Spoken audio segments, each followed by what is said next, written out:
ബെൽജിയത്തിന്റെ തലസ്ഥാനമായ ബ്രസൽസിലൂടെ യാത്ര ചെയ്യുമ്പോൾ തീർച്ചയായും കുടുംബസമേതം വിസിറ്റ് ചെയ്യാൻ പറ്റുന്ന ഒരു ടൂറിസ്റ്റ് അട്രാക്ഷനാണ് മിനി യൂറോപ്പ്.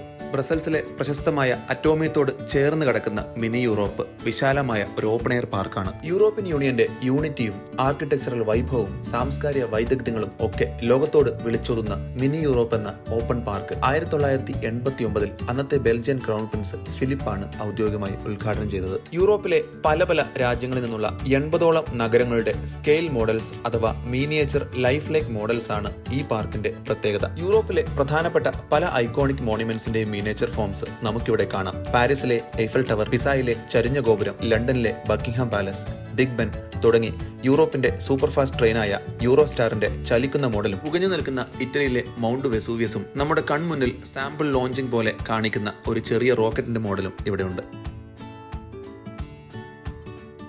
ബ്രസൽസ് നിന്ന് ട്രെയിൻ വഴിയും ട്രാം വഴിയും ബസ് വഴിയും ഡയറക്റ്റ് കണക്ടിവിറ്റി ഉണ്ട് മിനി യൂറോപ്പിലോട്ട്. അഡൾട്ട്സിന് 20 യൂറോയും കുട്ടികൾക്ക് 14.5 യൂറോയുമാണ് എൻട്രി ടിക്കറ്റ്. 115 സെന്റിമീറ്റർ താഴെ ഹൈറ്റുള്ള കുട്ടികൾക്ക് എൻട്രി ഫ്രീ ആണ്. മിനി യൂറോപ്പ് മൊത്തത്തിൽ നടന്നു കാണാൻ ഏകദേശം 2 മുതൽ 3 മണിക്കൂർ വരെ ധാരാളമാണ്. ചരിത്രവും ആർക്കിടെക്ചറും പിന്നെ ഒരുപാട് പുതിയ ഇൻഫർമേഷനും ഒക്കെയുള്ള ഈ ഒരു പാർക്ക് കുട്ടികൾക്കും മുതിർന്നവർക്കും എല്ലാം ഒരുപോലെ എൻജോയബിൾ ആണ്. അപ്പോൾ NRI മല്ലു പേജ് ഫോളോ ചെയ്യാൻ മറക്കണ്ട.